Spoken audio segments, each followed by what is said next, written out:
Hello friends, welcome back to Vishesh classes. जैसे कि आप देख रहे हैं, आज हम करेंगे एचएसएससी ग्राम सचिव जनवरी 2021 के जितने भी कंप्यूटर क्वेश्चन आए थे विद एक्सप्लेनेशन। ठीक है। कंप्यूटर के ऊपर मैं ऑलरेडी बहुत लेक्चर अपलोड कर रही हूँ। ठीक है, जो आपको इसमें तो हेल्प करेंगे ही, प्लस कंप्यूटर से रिलेटेड जो भी एग्ज़ाम है उसमें भी हेल्प करेंगे। मींस अगर अभी एचटेट भी आ रहा है और आप उसकी तैयारी कर रहे हो तो वो उसमें भी हेल्प करेगा, या फिर कंप्यूटर से रिलेटेड कोई भी एग्ज़ाम है वो लेक्चर आपको उसमें हेल्प करेंगे। मैं यहाँ पे ये स्पेशल सीरीज़ इसलिए लेके आई हूँ क्योंकि कंप्यूटर पे बहुत बेसिक क्वेश्चन आते हैं और ये क्वेश्चन आपको हेल्प करा सकते हैं आपका एग्ज़ाम क्लियर कराने में, क्योंकि कट ऑफ अब बहुत हाई जाने लगी है, तो उसके लिए आपको प्रिपेयर होना भी बहुत ज़रूरी है। तो अगर आप प्रीवियस ईयर क्वेश्चन से थोड़ा आइडिया ले लेते हैं कि कैसे टाइप ऑफ क्वेश्चन आते हैं विद एक्सप्लेनेशन, तो आपको आइडिया हो जाएगा कि आपको कैसे प्रिपेयर करना है।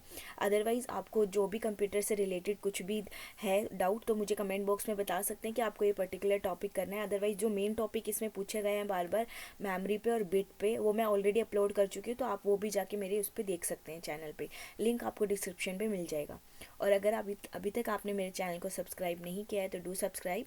और एक और बात, एक परीक्षा ऐप भी है जहाँ पे आप मॉक टेस्ट देके आप उसकी प्रैक्टिस कर सकते हैं। ठीक है, उसकी डिटेल भी आपको मेरे चैनल पे मिल जाएगी, तो आप वहाँ जाके देख सकते हैं। प्लस आप हमारा कोड भी यूज़ कर सकते हैं VC50, उस पर 50% अवेल करने के लिए। ठीक है, तो हम शुरू करते हैं।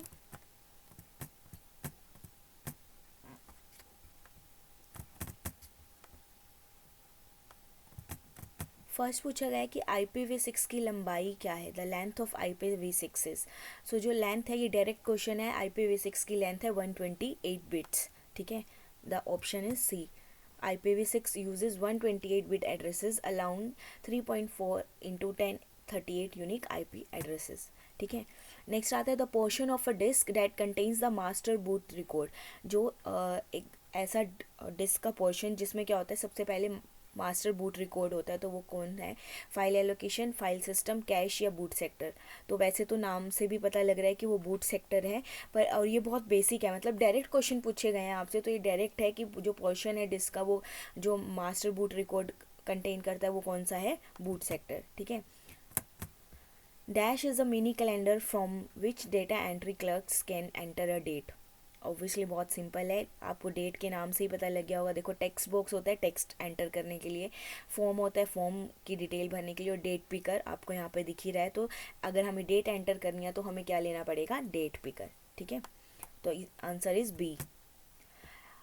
MS एक्सेल में एक वर्कशीट है जिसे आप एक सारणी जिसमें आप आंकड़े और आंकड़ों के नाम प्रविष्ट करते हैं।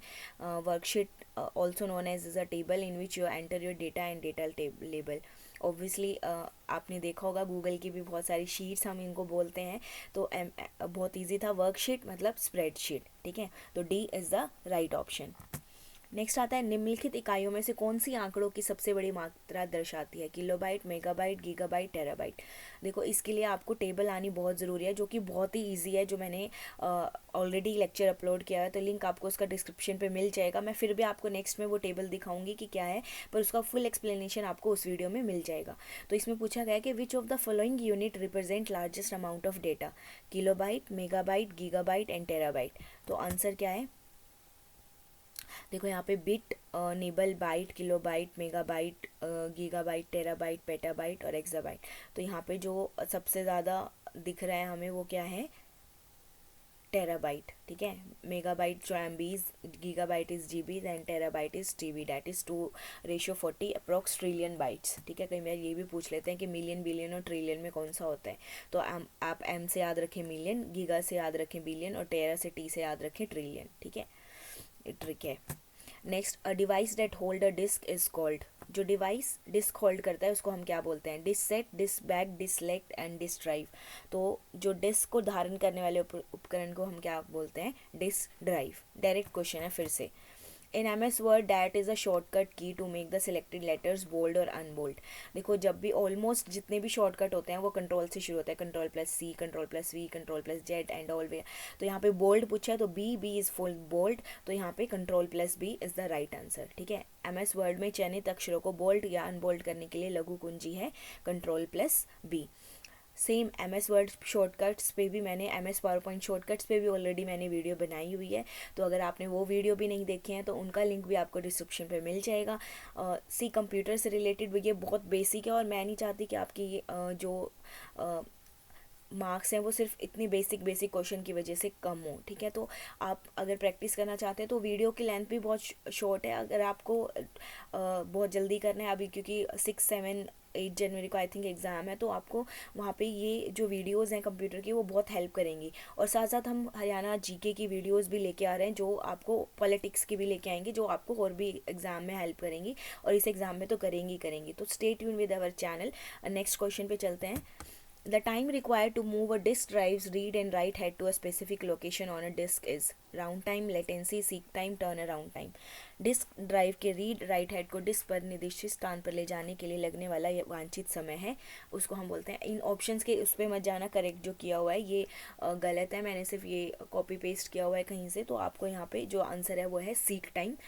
सिर्फ डिस्क पे एक वीडियो बनानी रहती है, जो कि मैं बहुत जल्दी लेके आऊँगी सब डेटा के साथ। तो क्योंकि ये डायरेक्ट क्वेश्चन है, तो अभी के लिए आप यहाँ पे सिर्फ ये समझिए कि सीक टाइम है।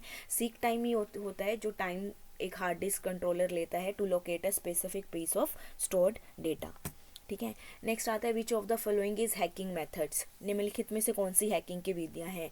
Social engineering, sniffing, spoofing, all of the above.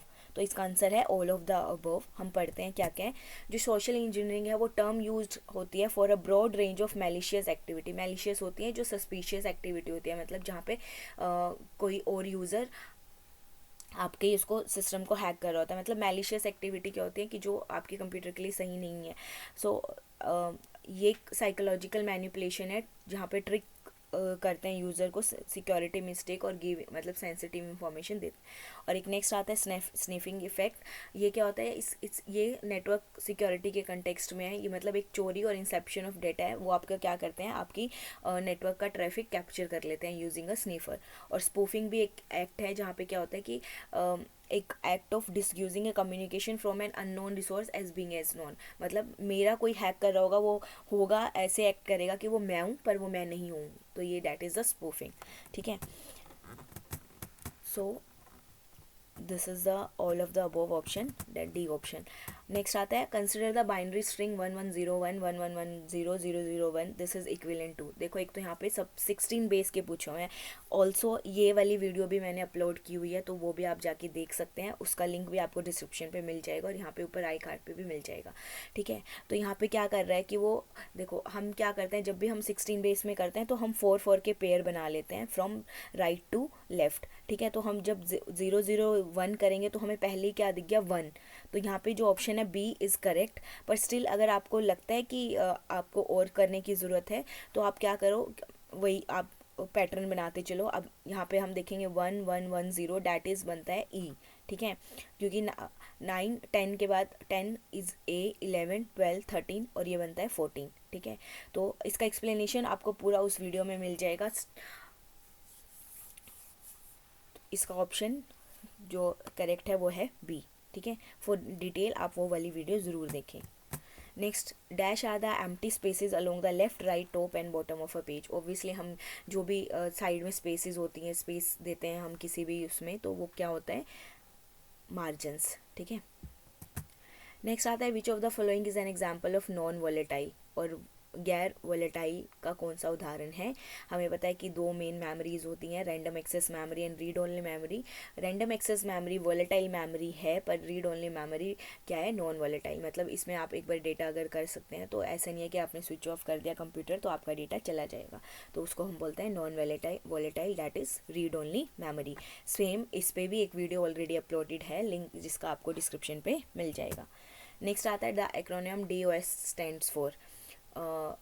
DOS stands for disk operating system. Simple आपको एब्रीवेशन पूछी हुई है, एब्रीवेशन भी बहुत इंपॉर्टेंट है। एंड अगेन उस पर फिर से वीडियो अपलोडेड है, क्योंकि मैं आपको बार बार बोल रही हूँ कि मैंने बहुत कंटेंट अपलोड किया हुआ है, तो आपको बहुत सारा मिल जाएगा। मैं उसकी एक अलग से प्लेलिस्ट भी बना दूँगी जो आपको उसको एक्सेस करने में हेल्प करे, ठीक है। Dash is a rule concerning what kind of data can be entered in a cell. एक नियम है जो इससे संबंधित कि किस प्रकार के आंकड़े एक सेल में प्रविष्ट किए जा सकते हैं। Data validation rule, transpose rule, format rule, boundary rule. तो यहाँ पे क्या आता है, डेटा वैलिडेशन रूल जो इसका आंसर है, क्योंकि ये देखता है कि देखो आप जब डेटा एंटर करोगे तो ऑब्वियसली मतलब आपने अगर उसमें नंबर दिया है तो आपको डेटा वैलिडेट करेगा ना, कि आप या तो न्यूमेरिक वैल्यू डालो या इसमें टेक्स्ट वैल्यू डालो, या फिर एक नंबर एक पर्टिकुलर रेंज तक डालो, और डेटा एंट्री भी क्या हो सकती है, कुछ स्पेसिफिक लेंथ तक हो सकते हैं, तो वो आपको पहले ही अवेयर कर देगा कि आप ऐसा नहीं कर सकते। तो that is the data validation rule. ठीक है। Half of byte is called as byte, nibble, bit, word size. एक बाइट के आधे भाग को क्या कहा जाता है, बाइट, निबल, बिट या वर्ड साइज। मैंने आपको वो टेबल अब पहले भी कराई थी, डायरेक्ट है। एक बिट इज़ 1/8 और हाफ ऑफ बिट 4 बिट्स, यानी देखो इसमें क्या होता है कि हाफ ऑफ बाइट बोला है, बाइट में कितने होंगे 8 बिट्स, तो मतलब हाफ ऑफ बिट्स क्या हो गया, मतलब 4 बिट्स क्या होते हैं, निबल, उसको हम क्या बोलते हैं, निबल। तो आपको इस टेबल से ही बहुत कुछ सीखने को मिल जाएगा, तो मैं ज़रूर चाहूँगी कि आप ये वाली वीडियो ज़रूर देखें ताकि आपके मार्क्स श्योर हो जाएँ। Next, a monitor's dash is the number of times per second that electronic gun scans every pixel on the screen. एक मॉनिटर का डैश प्रति सेकंड के समय से वह संख्या जो इलेक्ट्रॉन गन स्क्रीन पर प्रत्येक पिक्सल को स्कैन कर सके, that is refresh rate, direct. ठीक है। देखो रेजोल्यूशन होता है कि कितना साइज उसको देना है, स्पीड नहीं है कि monitor speed is the number of times, ऐसे कुछ नहीं होगा ना। और व्यू एरिया भी नहीं होता, व्यू एरिया होता है जो आपको नॉर्मल दिख रहा है वहाँ पे, मतलब अगर मेरी मॉनिटर की स्क्रीन साइज 16 इंच है तो मुझे उतने ही एरिया में जो भी मेरा डेटा दिख रहा है, ठीक है, इमेजेस दिख रहे हैं, तो obviously answer is the refresh rate. This is जो मैं आपको अभी मेथड बता रही हूँ ऑप्शन के थ्रू, ये this is the elimination method. मतलब अगर आपको ये नहीं पता कि आंसर क्या है तो आपको अगर बाकी पता है तो आप आंसर ईजिली फाइंड आउट कर सकते हैं। ठीक है। So next is a dash converts all the source code into machine code creating an executable file. Assembler, loader, interpreter और compiler जो एक सभी स्रोत कोडों को मशीन कोड में बदल देता है और एक निष्पादन योग्य फाइल बनाता है, तो उसको हम क्या बोलते हैं, दैट इज़ कंपाइलर। अगेन मैं इस पर एक वीडियो अपलोड कर चुकी हूँ, तो आप वो भी देख सकते हैं। इन सब का लिंक आपको डिस्क्रिप्शन पे मिल जाएगा और एक प्लेलिस्ट भी मिल जाएगी HSSC ग्राम सचिव कंप्यूटर के उससे, जिसे आप वहाँ पे एक्सेस कर सकते हैं इन सभी वीडियो को। तो देखो इंटरप्रेटर क्या होता है कि वो एक एक करके लाइन को करता है, पर कंपाइलर क्या करता है, एक सोर्स को एक बार में लेता है और फिर बाद में उसका एरर दिखाता है। पर इंटरप्रेटर क्या करता है, अगर उसको पहले ही लाइन में एरर मिल गया तो वो आगे उसको मतलब उसको इंटरप्रेट नहीं करेगा। ठीक है। नेक्स्ट आता है SCSI stands for, again abbreviation पूछी है तो इसका है स्मॉल कंप्यूटर सिस्टम इंटरफेस। ठीक है, B is the right answer.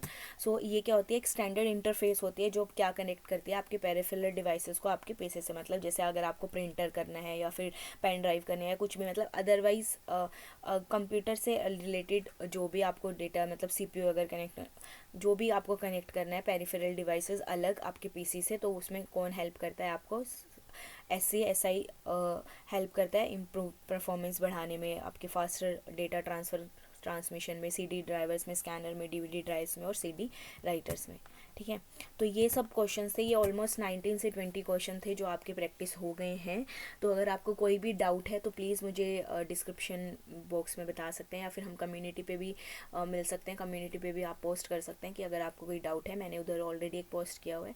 तो अगर आपको ये वीडियो पसंद आई तो do share with your friends and family जो ये ग्राम सचिव की प्रिपेयर कर रहे हैं या फिर किसी भी एग्ज़ाम की प्रिपरेशन कर रहे हैं जिसमें कंप्यूटर का बेसिक सिलेबस है। अभी और भी मैं इस पे वीडियोस लेके आऊँगी कंप्यूटर के सिलेबस पे, तो स्टे ट्यून्ड। और साथ साथ हम हरियाणा जीके पे भी लेके आ रहे हैं। हरियाणा जीके के भी ऑलरेडी हमने लेक्चर्स अपलोड किए हुए हैं, तो अगर आपने वो वीडियोस भी नहीं देखी हैं तो आप उसको भी देख सकते हैं। एंड एट लास्ट, अगर आपने हमारे चैनल को सब्सक्राइब नहीं किया है तो do subscribe our channel. Thank you.